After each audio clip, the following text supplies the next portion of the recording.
A new report says President Trump is prepared to declassify key documents, shedding light on the origins of the special counsel's investigation. One America's Alex Salvi takes a look at the fight over Carter Page's FISA warrant. We may soon learn more information about the inception of the investigation and a collusion between the Trump campaign and Russia. Axios reported on Sunday that President Trump is expected to declassify a series of documents related to the surveillance of former Trump campaign advisor Carter Page.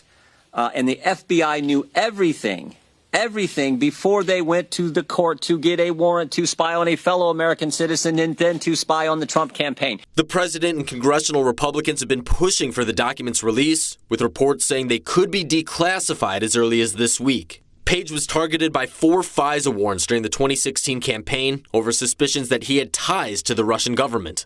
The warrants also show they were heavily redacted. They show they relied on the Clinton DNC dossier without telling the courts it was the Clinton DNC dossier. Many Republicans have long wondered who signed off on the warrants, and speculative political bias played into the decision to launch the investigation. House Freedom Caucus Chairman Representative Mark Meadows told Axios, quote, "After 2 years of investigations and accusations from both sides of the aisle about what documents indicate, it's past time for documents to be declassified and let the American people decide for themselves if DOJ and FBI acted properly." Also expected to be declassified are documents related to Bruce Orr's investigative activities during his time at the Department of Justice, whose involvement in obtaining the dossier has long been undisclosed by the FBI. They knew who paid for the document. They didn't tell the court that. They knew the Orr's involvement, both Bruce and Nellie's involvement in producing that document. They didn't tell the court that. Bruce Orr's wife, Nellie, worked for Fusion GPS, the research firm that hired and funded Christopher Steele, the author of the dossier.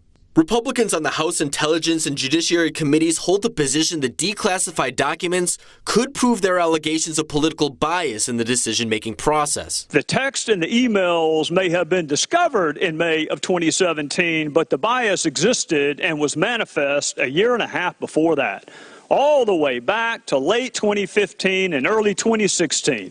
Bruce and Nellie Orr's ties regarding the dossier and anti-Trump text messages between investigator Peter Strzok and lawyer Lisa Page have raised red flags from those who don't believe the accounts of those claiming innocence. I can assure you, Mr. Chairman, at no time in any of these texts did those personal beliefs ever enter into the realm of any action I took. The FBI has pushed back against claims of political bias, alleging the probe didn't start with the dossier, but statements made by former Trump aide George Papadopoulos. Meanwhile, congressional Republicans hope to learn more about the legality of the warrants used on Page to determine if the special counsel investigation itself is legal. Alex Salvi, One America News. Want to see more videos like this? Click on the link below and subscribe to One America News on YouTube. And call your cable provider and kindly demand that One America News is added to your lineup. Call and subscribe today.